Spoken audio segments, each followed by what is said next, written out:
Bueno, excelente mañana, excelente tarde para la gente de España en otro sábado de USPED Latinoamérica de formación continua en POCUS Pediátrico. Mi nombre es Javier Ponce y hoy tenemos una sesión de las buenas, de las de Eduardo, así que nuestro gran amigo y, y docente, profe, yo voy a desaparecer, te voy a dejar para que nos charles acerca de insuficiencias valvulares. Muchísimas gracias, Javi. Muchísimas gracias a todo el equipo de USPED que hace posible esto sábado tras sábado. El día de hoy agradezco también a todos los presentes que han hecho por ahí un espacio en sus agendas, como nos decías, incluso a gente desde otros países. El día de hoy hablaremos sobre un tema que es común y que muchas veces tal vez no lo evaluamos como realmente deberíamos, como son las insuficiencias valvulares. Para ello hay que entender, y lo primero que tenemos que mencionar es que realmente la presencia de insuficiencias valvulares no es normal.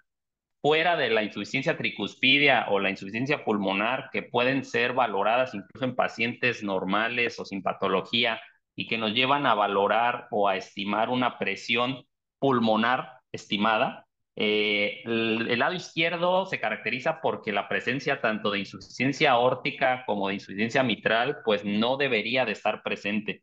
Entonces, el tan solo hecho de identificar una insuficiencia en nuestras terapias intensivas o con nuestros pacientes, y más si no tienen un antecedente de una cardiopatía congénita, ya es un aviso de que algo no está yendo bien o que por lo menos tenemos un área de oportunidad importante para poder dar manejo a este tipo de pacientes.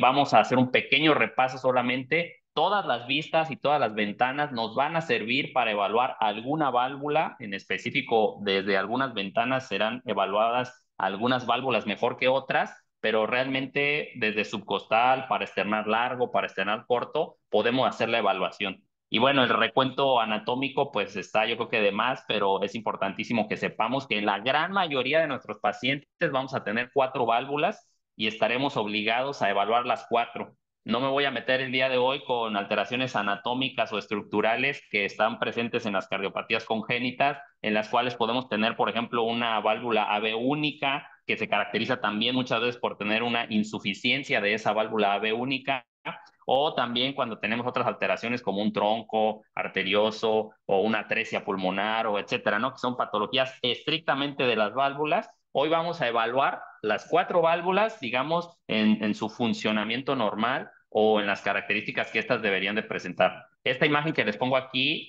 representa lo que sería una vista, una ventana subgifoidea. Es muy útil precisamente para evaluar tanto el lado derecho como el izquierdo, la válvula mitral como la válvula tricúspide. Es muy parecida a la siguiente, que es esta, que sería un eje de cuatro cámaras o de cinco cámaras, cuando también ya veríamos ahí a nuestra aorta, a nuestro anillo aórtico y a nuestro tracto de salida del ventrículo izquierdo saliendo. Entonces, como les decía, muchas de las vistas y ventanas que estamos acostumbrados a realizar en un ecocardiograma pueden ayudarnos para evaluar las cuatro válvulas. Entonces, realmente aquí también tiene que ver mucho con las características del paciente, con la ventana ecocardiográfica que éste tenga, y en el momento de evaluar a la válvula, pues realmente va a ser desde su anatomía, desde su implantación, su estructura, su tamaño, y pues realmente nos vamos a ir a lo que es la insuficiencia como tal, que va a tener características importantes que a nosotros nos van a hablar sobre una repercusión o sobre un problema. La otra vista que va a ser muy útil o la ventana como tal sería la paraesternal. Aquí incluso tendríamos también un corte que sería un paraesternal, pero de la pulmonar. Desde esta ventana o desde esta parte podríamos evaluar a las cuatro válvulas. Casi siempre es muy utilizada, como aquí en este esquema, en esta imagen que yo les pongo, para evaluar a la válvula mitral y a la válvula aórtica. Sin embargo, si nosotros seguimos haciendo un barrido anterior, podemos encontrar a la válvula tricúspide y posteriormente, si seguimos ese movimiento con nuestro transductor, con nuestra sonda, podremos evaluar a la válvula pulmonar. Entonces, si se fijan, desde aquí también podríamos hacer la evaluación de las cuatro válvulas. Me faltó comentar en la otra, igualmente, desde un eje cuatro cámaras o cinco cámaras, pues precisamente por eso tenemos la transformación o el paso desde el cuatro cámaras al cinco cámaras, porque si nosotros seguimos haciendo el movimiento anterior del transductor, empezaremos a tener ahora la válvula aórtica. Si seguimos ese movimiento, también en muchos pacientes es posible obtener la visualización de la válvula pulmonar más anterior a todas estas. Entonces, podríamos hacer esa evaluación desde la parte donde ustedes prefieran, sobre todo para la identificación, digamos, para saber si ese paciente tiene insuficiencias o no. Vamos a ver más adelante algunas cuantificaciones o algunas fórmulas específicas en donde sí será necesario irnos a vistas específicas para obtener las mediciones necesarias para cuantificar esa insuficiencia. Pero si ustedes recuerdan lo que les decía al inicio, como no es normal, como ya es algo que realmente me está hablando de sobrecarga, de presión aumentada o de alguna patología, desde cualquier vista que yo haga la identificación de que existe una insuficiencia, pues ya con eso será demasiada información que a mí me va a ayudar para poder ajustar el manejo de nuestros pacientes. Entonces, si bien es cierto que ninguna insuficiencia es normal, también esto es parte de lo que les comentaba. Es muy importante que sepan y que recordemos que la identificación de las insuficiencias triviales, es decir, esas pequeñas insuficiencias muy leves, tampoco no va a tener una traducción clínica. Entonces, también muchas veces no vale la pena tal vez que hagamos todo el proceso de mediciones y cuantificaciones y cálculos, si ya desde la parte macroscópica, desde la parte subjetiva, vemos que esa insuficiencia es muy trivial, muy pequeña, que realmente ahorita vamos a ver esas características que me la convierten en trivial o en importante o en grave. Entonces, si no tiene esa traducción, pues incluso aquí me llamó la atención, ¿no? Cómo lo denotan ellos como una anomalía grosera de las válvulas, pues sí, nos hablan de que solamente que tengamos una evaluación muy importante, una repercusión muy grande, es cuando realmente vale la pena detenernos a sacar cálculos. Si no, pues solamente con que hagamos el seguimiento de la presencia-ausencia de ese desenlace dicotómico, saber está o no está, es más que suficiente para determinar dentro de las insuficiencias valvulares si hay algo más que hacer. El día de hoy nos vamos a basar exclusivamente, bueno, no exclusivamente, sino más en estas dos recomendaciones que obviamente nos hace la Sociedad Americana de Ecocardiografía en sus reportes o en sus recomendaciones de 2003, que después lo complementan no solo con ecocardiogramas, sino con recomendaciones de resonancia magnética, que es una guía súper importante, la de 2017, que es para evaluación de las insuficiencias valvulares nativas, es decir, de aquellas que pueden ser tanto primarias como secundarias, pero que son exclusivamente de la válvula. Entonces, muy, muy interesante este documento. Por aquí se los pongo también por si ustedes quieren ir a checarlo en detenimiento. Es extenso, como tiende a ser los documentos de la Sociedad Americana. Entonces, se los recomiendo mucho. Varios de los datos que vamos a extraer el día de hoy y vamos a estar comentando, pues son de estas guías que sin duda nos van a llevar de la mano para realizar las mediciones que necesitamos. Los objetivos de la evaluación, me atrevería a decir los objetivos incluso de la charla, es que todos podamos llevarnos el mensaje de cómo identificar los mecanismos de la regurgitación, es decir, de la insuficiencia. No solo nos vamos a ir con el mensaje de ya identifiqué una insuficiencia, ya valoré que es moderada o que tiene tanto gradiente o que tiene tales características. Eso es importante y eso es bueno para el manejo. Pero definitivamente uno de los puntos que tenemos que ir a identificar es sobre el origen, por qué está sucediendo esa insuficiencia, de dónde se está originando ese daño a la válvula. Vamos a evaluar la severidad, como ya les decía, incluso haremos una evaluación cuantitativa de esa insuficiencia que al final será lo que nos servirá para determinar qué grado de insuficiencia tiene nuestro paciente. Haremos un pequeño comentario solamente del tratamiento, que esto obviamente debe de individualizarse, uno, dependiendo de la causa de donde se originó la regurgitación, y dos, de la severidad y repercusión que le está dando a mi paciente. Y por último, pues también tener las herramientas para conocer el comportamiento, la evolución de esa insuficiencia. Yo siempre lo he dicho, una sola medición no nos va a dar tanta información como si seguimos a nuestro paciente a lo largo del tiempo o hacemos varias mediciones, una antes del tratamiento, otra después, o cuando cambiamos algún manejo, definitivamente esa comparación siempre es importante que la llevemos y también pues nos van a servir las mediciones que vamos a ver el día de hoy. La evaluación Aunque estamos el día de hoy hablando sobre ultrasonido y obviamente esta formación y estas pláticas van muy dirigidas al focus, a la evaluación ecocardiográfica, nos vamos a ayudar mucho tanto del Doppler color como del Doppler continuo o incluso del Doppler pulsado. Serán nuestras tres herramientas clave el día de hoy para hacer la evaluación de las insuficiencias, pero también tenemos que tomar en cuenta una, la superficie corporal, y también hay ya algunos autores que nos mencionan que aparte de la superficie corporal, el índice de masa corporal, es decir, tenemos que indexar, tenemos que comparar y llevar estas insuficiencias hacia la proporción tanto de superficie corporal como de índice de masa corporal que nuestros pacientes tengan, porque no va a ser lo mismo tener una insuficiencia con tales características, pues en un paciente desnutrido, en un paciente muy pequeño, en un paciente que tiene tal superficie corporal o tal índice de masa corporal, a un paciente que pues ya la tiene más grande la superficie corporal, el índice de masa corporal, tal vez la repercusión va a ser menos, ¿no? Entonces también. Y definitivamente también tenemos que ir a relacionarlo con la clínica.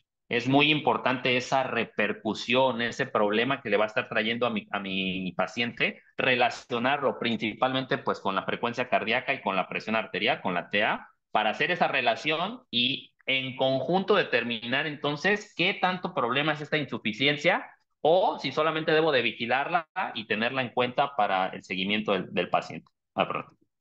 Entonces, la evaluación, como les comentaba, no solo se basa en el gradiente de insuficiencia, e incluso muchas veces nosotros nos basábamos o era una medición que realizábamos solamente medir el gradiente, la diferencia entre una cámara y otra cámara en cuanto a la presión y de esa manera determinar qué tanto era la repercusión o qué tanto era el problema que me traía.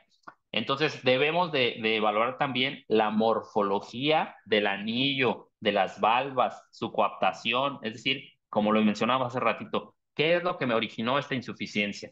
Definitivamente también el grosor, la presencia de vegetaciones, de calcificaciones, de lesiones en esa válvula, me darán ya mucha información.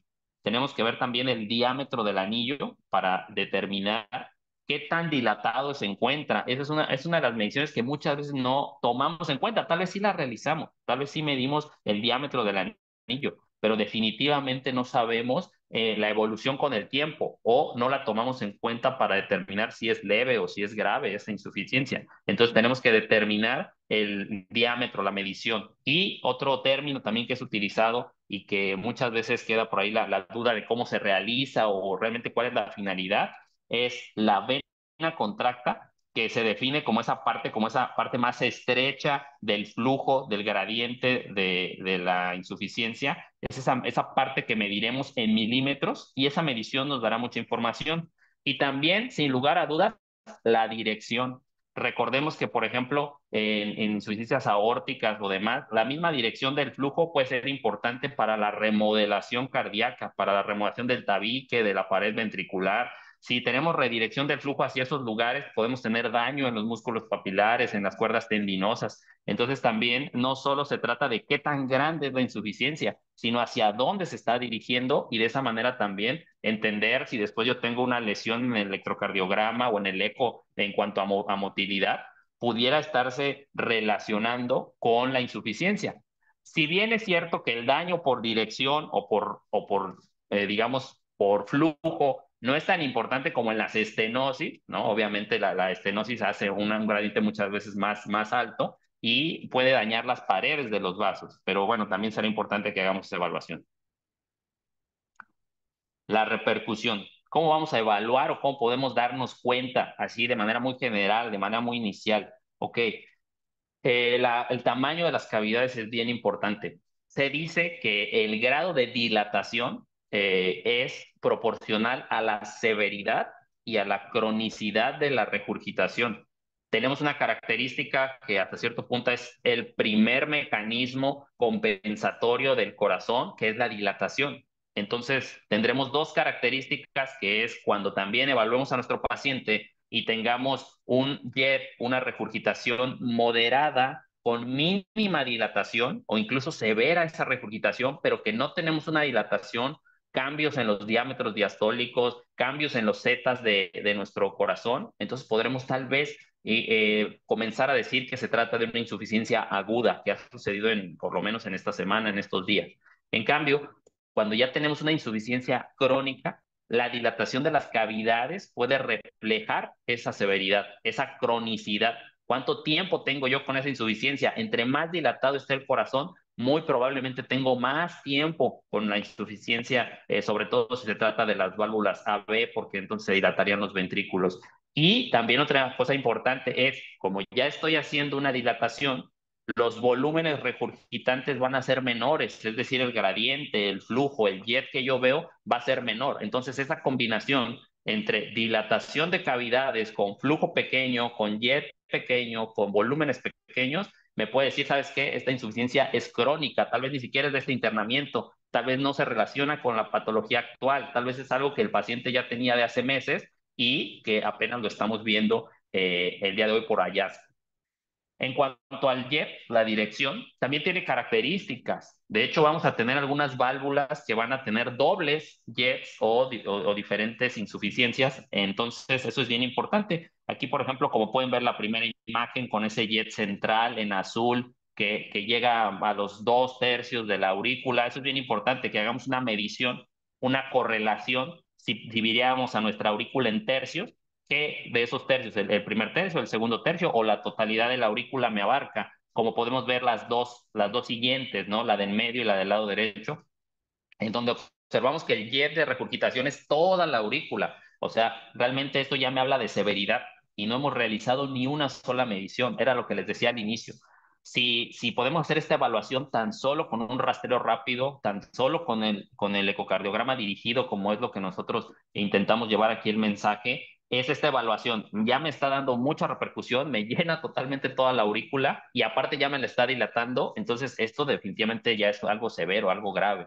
Es importante también que veamos, como les decía, este efecto que es llamado ecocardiográficamente efecto Coanda, que es la dirección hacia la orilla que sigue ese contorno de la aurícula o del vaso hacia donde se dirige, que también lo veremos más adelante en las insuficiencias pulmonares, que se dirige hacia la rama. Entonces, saber ahí cómo se está haciendo la dirección y si es uno, si son dos, y la gravedad, tan solo por verla, ya me podría estar dando información muy importante. Vamos a hablar sobre la aproximación cuantitativa. Y estas diapositivas, estas dos, tres diapositivas que siguen, yo creo que son muy importantes porque son aquellas que en realidad nos van a dar una información real en números de esta insuficiencia. Vamos a tener tres valores que son muy importantes que determinemos y que nos van a dar la gravedad o por lo menos nos van a ayudar a estadificar a esta insuficiencia. El primero es el área del orificio regurgitante efectivo, que es conocido en la mayoría de los textos y artículos como EROA, el volumen regurgitante también, y la fracción regurgitante. Todo ello nos habla, pues, precisamente del orificio de esa parte por donde está regresando la sangre y se está originando la insuficiencia, y después la relación que existe entre lo que yo estoy eyectando y lo que se vuelve a regresar, lo que regresa en la insuficiencia es el volumen regurgitante y la fracción regurgitante. Si bien es cierto que estos métodos o algunos de ellos son muy simples en principio y en fórmula, los resultados precisos a veces no son reproducibles, a veces se convierten en algo difícil de medir y a veces si no se hace pues con la precisión o con el tiempo correcto o de la manera correcta, podemos tener también datos erróneos. Pero definitivamente vuelvo a lo mismo. Si yo ya estoy viendo de manera macroscópica, de manera visual en un Doppler color, que es una insuficiencia muy importante, pues tal vez al hacer estas mediciones me ayude a definir entre es moderada, es grave, qué tan severa está la alteración y no irme solo a un número. Es decir, estas mediciones que vamos a realizar se complementan y hacen parte de la evaluación de las insuficiencias. No al contrario, que muchas veces me tocó a mí escuchar o ver que un número me define la insuficiencia, eso es incorrecto. O sea, si yo voy y mido y digo, es tal número y por eso tiene una insuficiencia moderada, estoy cayendo en un error gravísimo, porque definitivamente no estoy llevando esos pasos de la evaluación y no estoy haciendo la evaluación conjunta desde la clínica hasta el ecocardiograma y hasta la parte cuantitativa de la aproximación en insuficiencias. Entonces, eso es muy importante que lo tengamos en cuenta. Para el cálculo, vamos a comenzar con estos tres, como les decía. bueno, primero vamos a hacer la medición del volumen sistólico, porque obviamente para poder definir estas mediciones tenemos que saber el volumen que entró, por decirlo así, a la cavidad y después el que pasó a través de la válvula y lo que regurgitó. Entonces, gracias a ello podremos obtener el orificio efectivo, el volumen regurgitante y la fracción regurgitante. Primero vamos a ver, para medir los volúmenes sistólicos, es una fórmula, ya existe esta constante que es 0,785. Obviamente todo esto se origina tomando en cuenta o yendo hacia que la válvula fuera totalmente un círculo y que estuviéramos tratando a través de un cilindro, y obviamente esto pues ya es incluso de teoría hemodinámica y demás, que es el flujo que pasa a través de ese cilindro. Aquí nos encontramos otro problema y muchas veces cuando nos hablan de resonancia magnética y de estudios más específicos, se hace mucho énfasis en que al final, pues los vasos, las cavidades, tienen similitudes geométricas, pero definitivamente, pues no se van a comportar igual que una estructura matemática, una estructura geométrica al momento de hacer sus cálculos. Entonces, por eso son aproximaciones. Pero bueno, vamos a evaluar el diámetro de nuestro tracto de salida o de nuestro anillo, dependiendo de qué válvula estemos evaluando, y también vamos a hacer una medición con Doppler continuo. Vamos a medir precisamente lo que sería la integral velocidad-tiempo a través de ese anillo. Recuerden que las cuatro válvulas se pueden evaluar con estas fórmulas y entonces podríamos obtener el volumen sistólico de las cuatro válvulas. Después, para saber nosotros el volumen regurgitante, entonces tenemos que comparar la válvula que tiene el problema, la válvula que tiene la regurgitación, menos su acompañante, si estamos hablando del lado derecho, pues obviamente van de la mano la tricúspide y la pulmonar. Y si estamos hablando del lado izquierdo, sería la mitral y la aorta. Entonces, vamos a tomar de esas dos, por ejemplo, si estuviéramos haciendo la evaluación del lado izquierdo, ver cuál de las dos válvulas tiene la insuficiencia. Si es la válvula mitral, entonces colocamos su volumen sistólico primero y le restamos el de la aorta. Si fuera al revés, si fuera la insuficiencia aórtica, entonces colocamos primero el volumen sistólico de la aorta y le restamos el de la mitral. Esto, como les digo, es relación de flujo, es una teoría de que debería haber una relación de 1 a 1 pasando a través de todo el circuito. Por eso se propone esta fórmula para obtener la diferencia entre las dos válvulas y ahora saber cuánto es mi volumen regurgitante. Y por último, hacer una relación entre este volumen que está regurgitando y nuevamente el volumen sistólico de la válvula que tiene la insuficiencia o de la válvula que estoy evaluando. Y de esa manera obtendría una fracción regurgitante. Es muy importante que también, pues, estos casos son cuando nos encontramos con una insuficiencia de una válvula única. Es decir, si tenemos insuficiencias plurivalvulares o de las dos válvulas, pues esta conversión o esta medición, mejor dicho, no sería útil. Igualmente, si tenemos defectos dentro del corazón, una CIA, una CIB, pues esta medición tampoco ya no es representativa. Claro que la puedo hacer, claro que se puede determinar, pero las mediciones que yo obtenga ya no son útiles. Entonces ahí es otra vez cuando nuevamente regreso a la parte objetiva, perdón, a la parte visual, de que yo veo con el Doppler color y entonces puedo evaluar esa insuficiencia, qué tan grande es, y después tal vez evaluar los gradientes a través de los defectos y también ver qué tanta diferencia hay entre una cavidad y otra y empezar a determinar la repercusión sin una fórmula matemática porque tiene sus limitaciones.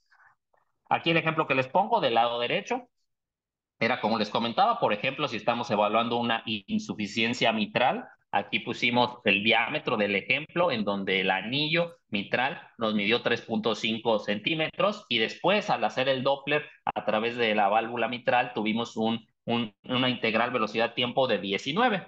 Después hacemos lo mismo con su acompañante, que sería la aorta, para obtener ambos volúmenes sistólicos y ahí nos dio de 2,3 el diámetro del tracto de salida o de la aorta y después mediríamos también la integral velocidad-tiempo de la aorta, 14 centímetros, y entonces solo sustituimos en nuestras fórmulas. Aquí a lo que quiero llegar es a los ejemplos.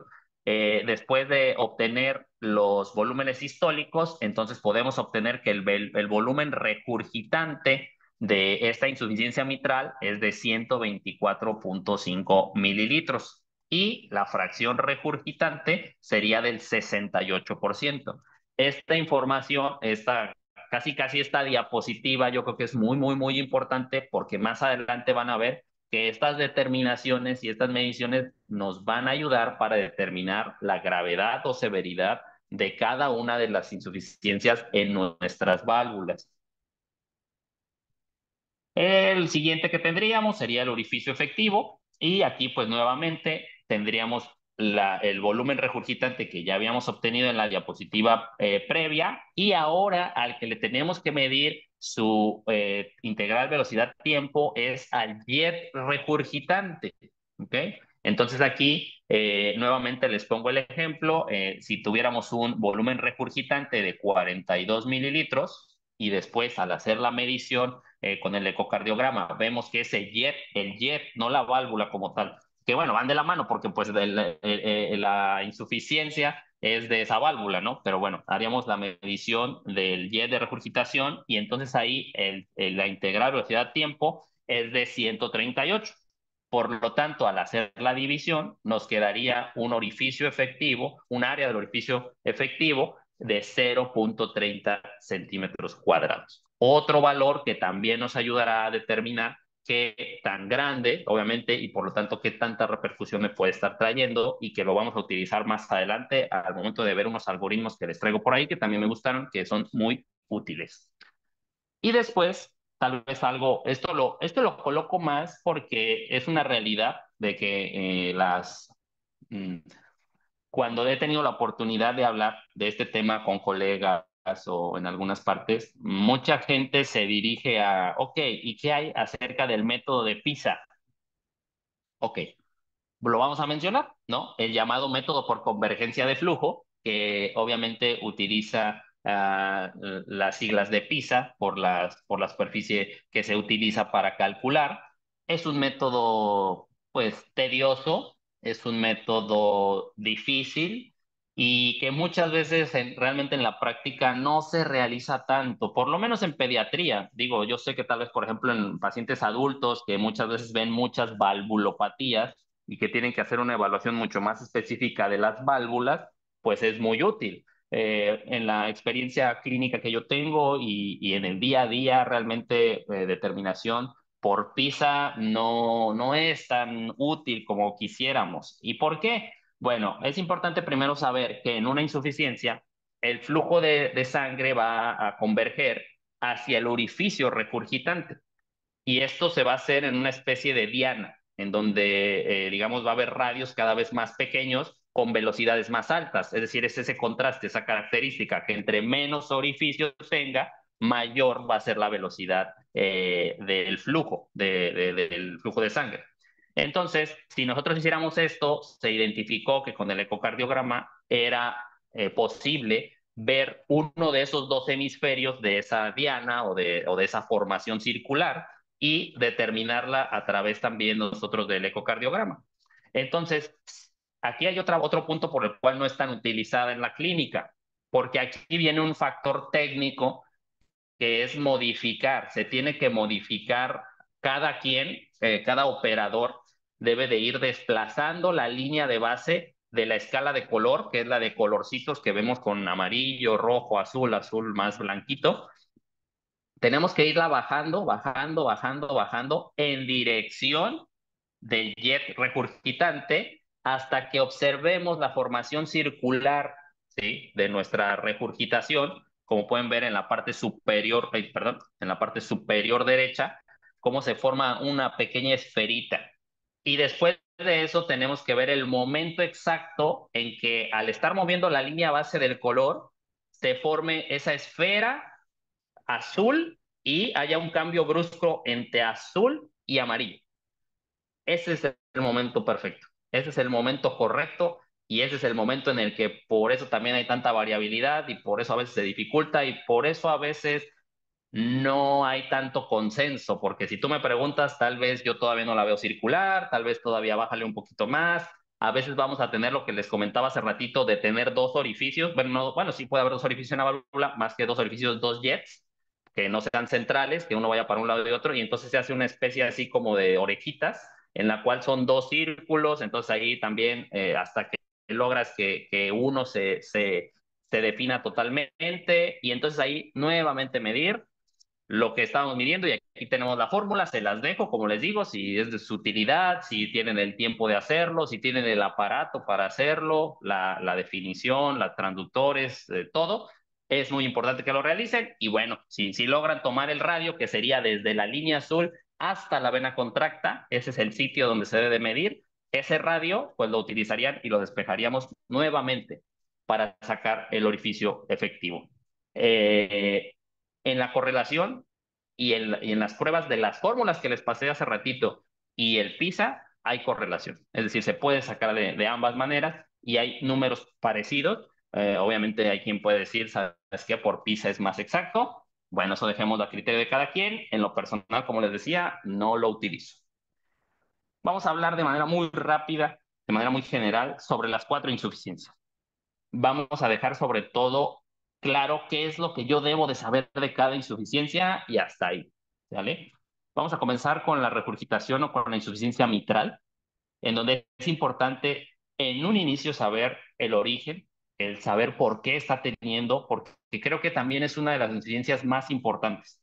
Es decir, si mi paciente tiene insuficiencia mitral, realmente sí debe de haber una repercusión muy importante, ya sea obstructiva, una obstrucción izquierda, ya sea mucha sobrecarga de volumen, un daño importante en esa válvula, ya sea como en sus orígenes, la valvulopatía reumática, endocarditis, perdón, inflamación, daño por algún procedimiento, etcétera, ¿no? Entonces, esa parte es muy importante. En cuanto a los tipos, nuevamente, volvemos a lo mismo. Por ejemplo, aquí les pongo los diferentes tipos de daño o de origen de regurgitación que puede haber que puede ser porque la válvula está restrictiva, porque no hay adecuada coaptación, porque hay un prolapso de esa válvula. O sea, si tenemos la manera de llegar a cuál de estos tipos es, qué mejor. Pero si no, muchas veces solamente tratar de determinar la etiología va a ser algo muy importante porque es nuestro principal objetivo. Tenemos que ir a dar el tratamiento a esa etiología para que deje de haber la insuficiencia mitral. Acá era lo que les decía. Para poder decir es leve, es moderada o es severa o grave, entonces tenemos que irnos desde la morfología, desde la forma de las válvulas, si hay una lesión severa de esa morfología, de esa estructura, o si no, si tal vez es una válvula normal que al evaluarla yo veo bien sus valvas, sus cuerdas tendinosas, sus músculos papilares, no hay prolapso, el diámetro no está dilatado, etcétera, ¿ok? Entonces puede ser que ahí ya me esté diciendo que entonces se trata de una insuficiencia leve. De la misma manera tenemos que evaluar las cámaras que se conectan a través de esa válvula, ¿sí? Ya sea la aurícula y los ventrículos o los ventrículos y las arterias. Entonces siempre evaluar el tamaño, el diámetro, las características de las dos cavidades, previa y posterior.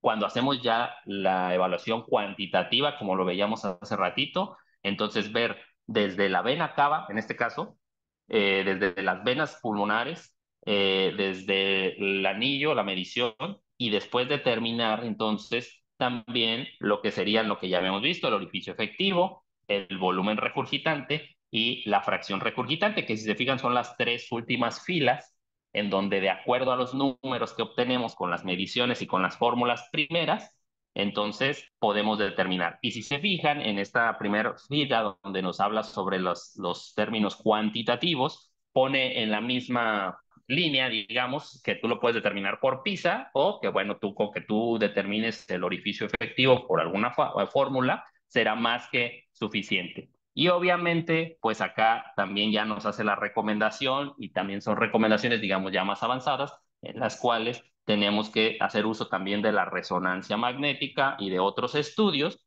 para poder completar la evaluación. Entonces, ya evaluamos la válvula, ya supimos el origen de dónde puede estar viniendo esta insuficiencia, ya hice una evaluación cuantitativa. Ahora puedo también evaluar todo de manera integral, que esto, digamos, es como un resumen, un algoritmo o un diagramita que a mí me gustó muchísimo, que es la tablita anterior, pero me la defines con colores y con a qué hago yo para saber si mi insuficiencia mitral es leve, es severa. Le hago mediciones iniciales cuantitativas y vuelvo a determinar otra vez la insuficiencia mitral que onda, ¿vale? Lo que les decía, al inicio incluso, solamente es la evaluación, yo hago el ultrasonido, yo me dirijo para ver si esa insuficiencia es leve o es severa, es algo que, como hacer esa, yo les decía, o está presente y es muy importante, o está presente y es chiquita, o ni siquiera hay. Entonces, esas dos divisiones son bien importantes. Y esto pues también es más que nada pronóstico, acá es donde les decía que incluso nos recomienda hacer la resonancia magnética, el ultrasonido, el ecocardiograma transesofágico y otros métodos diagnósticos, ¿no? A veces incluso el cateterismo cardíaco, pero bueno, eso ya son cositas más avanzadas que tal vez para como objetivo para esta charla pues se excede, ¿no? Entonces, como les digo, si nosotros nos quedamos con este algoritmo y vemos esa evaluación inicial, es de mucha utilidad para saber el problema que les puede estar generando a mi paciente. De igual manera, ahora con la insuficiencia aórtica, nuevamente, esa insuficiencia aórtica, ¿por qué se está generando? Yo se los decía, las insuficiencias izquierdas son mucho más importantes, bueno, no mucho más importantes, pero por lo menos sí de darle una mayor abordaje, el poner a pensar de dónde se está originando el problema izquierdo. En el lado izquierdo no es tan común que veamos las insuficiencias como en el derecho. Y entonces ahí definitivamente podría ser por una coartación, por un conducto arterioso, por lesión valvular propia nuevamente, puede ser reumática, inflamatoria, puede ser postquirúrgica también, si en sus unidades tienen ustedes la oportunidad de tratar con pacientes postquirúrgicos cardiovasculares. Es muy importante que evaluemos las cuatro válvulas, porque dependiendo del procedimiento y las características, pues algunas de las lesiones predominantes en el postquirúrgico van a ser las lesiones valvulares. Y aquí sí, tal vez las del lado izquierdo, sobre todo la insuficiencia valvular aórtica. Y nuevamente, saber si es de tipo 1, tipo 2 o tipo 3 es muy similar, dependiendo si hay prolapso, dependiendo si no hay coaptación, dependiendo si se están dilatando también los senos de Valsalva, si solamente es la válvula que el orificio se abre, podemos decir, o que hay un orificio efectivo más grande, o está calcificada, está llena de vegetaciones, tiene trombos, dependiendo de la característica, puede ser o por prolapso, restrictiva, o como les decía, por dilatación o por no coaptación adecuada. Y aquí les hablaba yo sobre la etiología de la insuficiencia aórtica. Nuevamente, es congénito, ya lo tenía mi paciente antes de llegar a terapia intensiva o realmente apenas en este internamiento fue secundario a alguna de sus patologías actuales. También, si mi paciente tal vez ya está más grande, esto estoy hablando entonces de que ya es por calcificación. Si sospecho que tiene alguna patología reumatológica, es inflamatorio, entonces es lupus, como les decía, la cuestión infecciosa, ¿no? La endocarditis o alguna otra, por ejemplo, el daño por radiación en pacientes oncológicos, etcétera, ¿no? Es decir, es hacer todo el abordaje para saber de dónde se está originando ese problema. Si aparte de esto tenemos algún síndrome, ¿no? Que por ejemplo pueda estar afectando la colágena, como pueden ser los H10, Ehlers-Danlos, Marfan, algunos otros síndromes de osteogénesis imperfecta. Entonces, tener todo eso en mente al momento de evaluar a mi paciente para saber de dónde estoy originando esta insuficiencia. O bien si son pues ya también insuficiencias adquiridas, ¿no? Por algunas otras infecciones, por algún otro problema en cuanto a cuestiones inflamatorias sistémicas, a traumas, ahí está la lista, ¿sale? Y nuevamente, también volvemos a hacer lo mismo.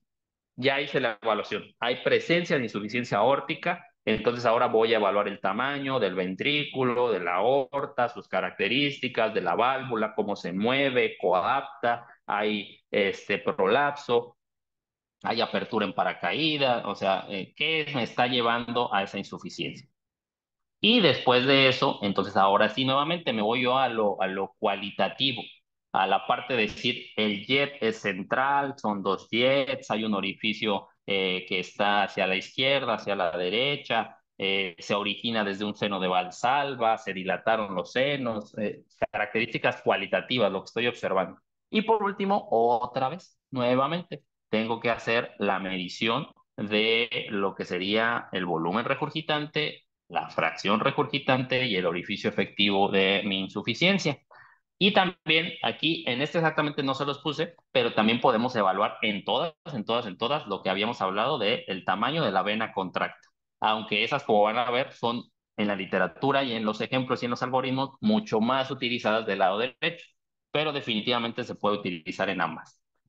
Otro dato que no habíamos mencionado hasta aquí y que es muy importante en las insuficiencias aórticas y en las insuficiencias pulmonares, sobre todo, aunque se puede determinar en todas, es lo que se conoce como tiempo de hemipresión, que es precisamente el tiempo que tarda en descender lo que es la morfología de nuestra onda o de nuestra regurgitación como tal, cuando la observamos gráficamente en el ecocardiograma, entonces podemos medir ese tiempo. Y entonces, entre menos sea el tiempo de mi presión, es más severa mi insuficiencia. Acá nos dan un corte que para determinar que sea una insuficiencia severa sería menos de 200 milisegundos. Esta es otra tablita que esta nos la da la Sociedad Española de Imagenología. Entonces, es muy parecida si se fijan. Son puntitos, detallitos, por ejemplo, con lo que decíamos del jet, del tiempo de mi presión, menos 250. Volvemos a lo mismo, no, no hay que ser cerrados, hay que tener esta apertura, hay que hacer la evaluación incluso con ambas recomendaciones y determinar, ok, mira, yo creo que mi paciente por severidad, por comportamiento, por cómo ha evolucionado, es una insuficiencia grave y siento que sí, sí me está dando repercusión. Entonces voy y mido otra vez esto, el orificio efectivo, los diámetros, la vena contracta. Aquí, miren, aquí sí nos toma en cuenta la vena contracta, que nos dice que sea más de 6 milímetros, junto con todo lo demás, pues ya nos habla de que es una insuficiencia severa. ¿Alguna otra cosa por aquí? Por ejemplo, lo que les decía, al momento de evaluar las cavidades, tenemos que evaluar también la inversión de los flujos, ¿no? Por ejemplo, si estamos evaluando una insuficiencia mitral, recordar ahora sí que la anatomía y hacer ese mismo ejercicio nosotros, qué es lo que está conectado a ella, ¿no? Entonces, por ejemplo, ahí tendríamos a las venas pulmonares. Entonces, si nosotros hacemos una evaluación con Doppler pulsado de las venas pulmonares en una insuficiencia mitral, y tenemos también ya que hay ahí una inversión del flujo hacia las venas pulmonares, entonces ahí tendríamos que hay una repercusión ya severa, o por lo menos moderada, como lo vemos acá, ¿no? Por ejemplo, aquí nos lo dice en qué parte del ciclo, al momento de estar haciendo el Doppler pulsado, podemos observar esta repercusión o esta inversión. Y así igual del lado derecho, si la evaluación que estamos haciendo es de la válvula tricúspide, entonces tendríamos que ir a evaluar las venas cavas para saber, incluso las venas intrahepáticas, para saber si hay esta inversión o esta restricción al momento del flujo. Nuevamente, es el mismo algoritmo parecido al que les traía con la insuficiencia mitral, pero ahora de la insuficiencia aórtica. Si bien es cierto que aquí en los títulos nos habla sobre las insuficiencias crónicas, yo creo que es importante al momento de la evaluación. Muchas veces también porque, como les decía, pues no nos vamos a dar cuenta de si fue crónica o fue aguda, o si ya la tenía antes y demás. Entonces yo creo que realmente más que el tiempo en estas características es muy importante para graduar o para estadificar a las insuficiencias. En este caso a la aórtica, que es exactamente lo mismo. Como les digo, inicialmente me dice, ¿tú crees, tú estás viendo cualitativamente, ves que hay mucha repercusión o poca? Ok, sigue ahí el algoritmo y después ya vamos determinando con las mediciones que hagas qué tan severa es esta insuficiencia. Ok, vamos a pasar ahora a lo que sería la insuficiencia tricuspidia. Nuevamente, nos hacen un listado de etiologías porque esos son los pasos. O sea, yo creo que en esta charla voy a incidir mucho en esa parte, en que tenemos que hacerlo por pasos y entonces decir, ya la identifiqué, cuál es su etiología, cuáles ahora sus características cualitativas y por último, cuál es entonces ahora su evaluación cuantitativa, ¿no? Yo creo que sería unos pasos adecuados. Entonces, nuevamente, ¿no? Puede ser primaria, puede ser secundaria, la llamada insuficiencia funcional, ¿no? Ya sea por enfermedades literalmente cardíacas o primarias cardíacas, por una disfunción, por hipertensión pulmonar, que aquí entonces ya viene la parte que les comentaba. Del lado derecho la insuficiencia pulmonar y la insuficiencia tricuspidia en este caso pueden estar presentes en pacientes que estén sanos, ¿sí? ¿Por qué? Porque incluso sus características anatómicas nos permiten que podamos estimar una presión pulmonar. Entonces, patologías pulmonares, tú puedes tener un paciente con una neumonía y con una insuficiencia tricuspidia importante, porque la presión en el pulmón por el proceso neumónico se ha elevado. Y entonces las características de que es trivalva no permiten un cierre hermético de las valvas y eso hace que si la presión se elevó un poquito en el pulmón, voy a tener una insuficiencia más grande. Pero eso no significa que necesite un tratamiento quirúrgico o que tenga una presión pulmonar elevadísima que requiera vasodilatadores o etcétera. Es decir, del lado derecho como que somos más permisivos y muchas veces también yo creo que existe ese problemita de que evaluamos y vemos una insuficiencia tricuspidia o una insuficiencia pulmonar y creemos que es la misma repercusión del mismo problema que en el lado izquierdo. Y no, realmente no. O sea, me ha tocado ver pacientes relativamente sanos, o sea, que vienen por evaluaciones a la consulta. Yo les hablo muchas veces de la consulta porque es también el lugar en donde yo tengo mi práctica. Y entonces llegan con insuficiencias importantes. Entonces ahí nuevamente es determinar, requiere tratamiento, tiene repercusión, haciendo esta evaluación hay un problema o solamente es característica de que las válvulas derechas tienen esa insuficiencia, pues digamos, a cierto punto funcional, fisiológica, pues, ¿no? Acá nuevamente, haciendo la evaluación esta que les decía, estructural, cualitativa, semi-cuantitativa y cuantitativa, pues obviamente podemos hacer también la determinación de si la insuficiencia tricuspidia es leve, es moderada o es severa. Nuevamente, todo esto lo pueden encontrar así súper con detenimiento y bien explicadito cada uno de los puntos en las guías, en la guía de la Sociedad Americana. Nuevamente, al hacer la evaluación de cuantitativa por las fórmulas que vimos y también al hacer una evaluación, ya lo platicamos hace ratito, de las venas hepáticas y también del Doppler pulsado, es decir, del patrón EA, tanto tricuspidio como mitral. Se puede hacer una evaluación también si tenemos en este caso, por ejemplo, una onda A dominante o al contrario, si tenemos una E dominante que incluso es mayor a a 1 metro por segundo, perdón, entonces decir ya es severa, ya es una evaluación complementaria a las mediciones que estamos realizando. La insuficiencia tricuspidea también era algo que les comentaba, es la valvulopatía más prevalente en la población general, en todos los pacientes, pero sin embargo también ha sido muy olvidada.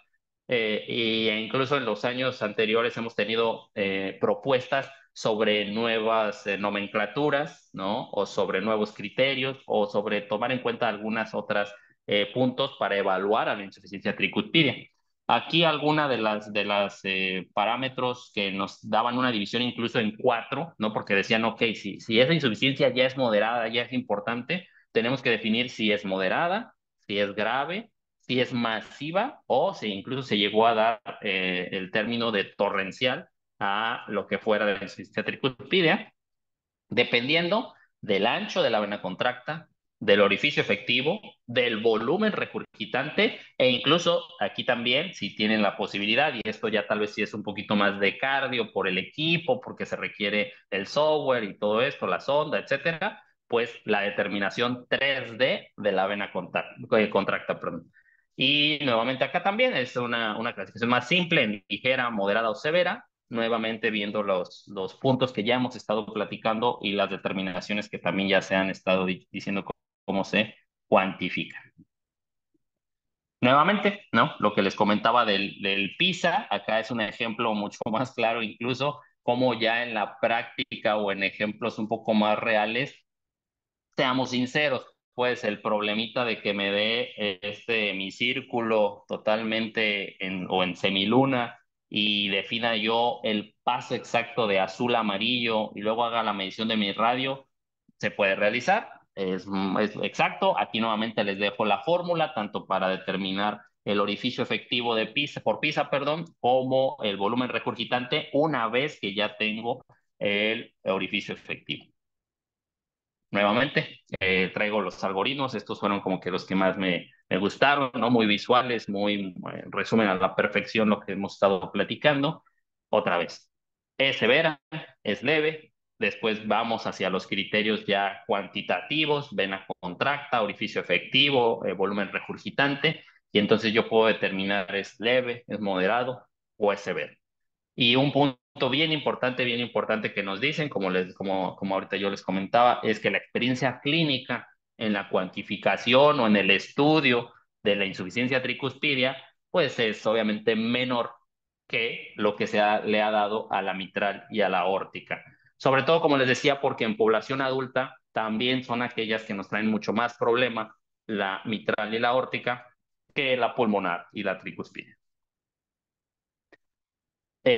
Aquí vamos a cerrar con la evaluación de lo que sería la insuficiencia pulmonar, que nuevamente podemos dividirla en leve, en moderada, en severa, dependiendo desde la evaluación anatómica, desde las mediciones del diámetro de la válvula pulmonar, el ancho, es decir, la relación que existe entre el jet de regurgitación y el diámetro del anillo pulmonar, es decir, qué tanto ocupa de ese diámetro total de mi anillo pulmonar, el jet regurgitante. Es menos de un tercio, son dos tercios, es más de dos tercios y es casi la totalidad. Aquí, por ejemplo, nosotros en pediatría tenemos una patología que sería la agenesia de valvas pulmonares, en donde pues literalmente pasa y regresa todo. Tienen insuficiencias pulmonares muy importantes, pero como les comentaba, eso es una parte ya bien específica, anatómica y estructural, pero bueno, puede que lo lleguen a encontrar también en pacientes con su válvula nativa que hasta cierto punto era competente y normal antes de la patología aguda.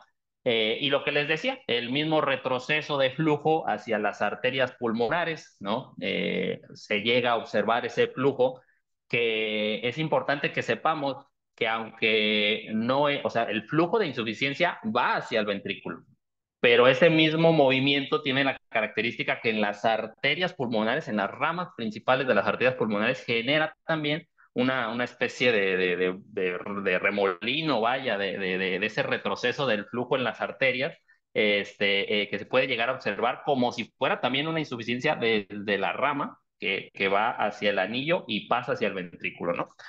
Y también acá, pues el tiempo de mi presión, ¿no? Que era algo que mencionábamos hace un momento. E igual para determinar si es leve, moderada o severa, desde el tamaño, desde las características con Doppler color de ese jet, si es uno, si es central, si es excéntrico, el tiempo de mi presión también es bien importante. Aquí el corte, o aquí a diferencia de la insuficiencia aórtica, es en menos 100 milisegundos se considera una insuficiencia pulmonar grave. Y igual, acá lo que más importa muchas veces es la fracción regurgitante. Igual, porcentajes menos de 20 a 40 o más de 40. Si yo tengo una fracción regurgitante mayor de 40 en la pulmonar, ya me habla sobre una insuficiencia severa. Y por último, para poder cerrar de las cuatro válvulas, pues tendríamos el algoritmo de la insuficiencia pulmonar que se debe de evaluar principalmente por Doppler color, porque es el momento en que la vamos a identificar. Si es pequeño ese jet o si es un jet regurgitante mucho más ancho, que en relación con el anillo sea muy grande, abarque un gran porcentaje. Si el tiempo de mi presión es menor a 100, este, todo esto, ver para evaluar si tenemos la insuficiencia que es severa y entonces aquí dirigirme a lo que sería la fracción regurgitante, que me llevaría, lo que ya hemos comentado, menos de 20 a 40 y mayor a 40. Otro puntito que también nos hacen saber, pues lo que decíamos, ¿no? Que la experiencia clínica, el estudio, las determinaciones, las cuantificaciones en la insuficiencia pulmonar, pues obviamente van a ser mucho menores y escasas a diferencia de lo que son las tres válvulas anteriores. Eh, Les agradezco muchísimo. Estoy aquí para escuchar sus comentarios, sus dudas. Espero que haya sido de utilidad la información que les he podido compartir el día de hoy. Un montonazo de información, Eduardo. Fantástico como siempre. La voy a tener que volver a ver y leer eh, para poder implementar las cosas que nos has mostrado. Le pregunto a la gente que tenemos eh, en el chat, acá está David, hola David, allí tu eh, compatriota, paisano, eso es lo que quería decir, está Natalia. Excelente sesión, totalmente. Acá nos pusimos otro desafío nuevo, porque me parece que con todo lo que nos has dicho, Eduardo, nos levantaste un poquito la vara para mejorar nuestro focus hemodinámico. Así que te agradezco enormemente el tiempo y la predisposición. Hay felicitaciones de David en la sesión. Yo, como siempre, quedo así. ¿Viste el meme ese? Así, así quedo cada vez que escucho tus charlas. Algunas palabras de cierre, algunas recomendaciones así como para llevarnos a nuestra mochila y nos vamos, Edu. Muchísimas gracias por los comentarios. Un saludo a David. Gracias, Javi. Pues nada, creo que tú lo dijiste muy bien. Yo creo que esto es parte de lo que podemos ir implementando y mejorando en nuestra práctica, en nuestra evaluación hemodinámica o en todos los aspectos, es decir, poco a poco. Y creo que muchas veces lo hacemos ver un poco más difícil de lo que sería, ¿no? Yo te lo tengo que confesar, o sea, muchas veces cuando leía estos textos, veía las fórmulas o sea, me dolía la cabeza y decía, ¿cómo voy a lograr sacar todas estas cosas? Pero cuando lo empiezas a implementar y también cuando ves que no es necesario hacer todo el formulario que viene, por ejemplo, en un libro de ecocardiografía avanzada, pues dices, no, ¿cuándo voy a lograr esto? Sacar fórmulas que sean aplicables, que sean útiles en nuestro día a día. Y yo creo que sumar eso, una o dos datos, uno o dos fórmulas a nuestra evaluación hemodinámica diaria en los pacientes, nos deja una atención de calidad. Muchísimas gracias a todos por haber estado aquí. Un saludo y un abrazo. Muchísimas, pero muchísimas gracias, Eduardo. Nos encontramos el sábado que viene y a estudiar, a repasar, a- a empezar a meterse en este mundo. Como siempre, eh, Eduardo, muchísimas gracias. Hasta el sábado que viene, en otro sábado de formación continua en USPED Latinoamérica. Adiós.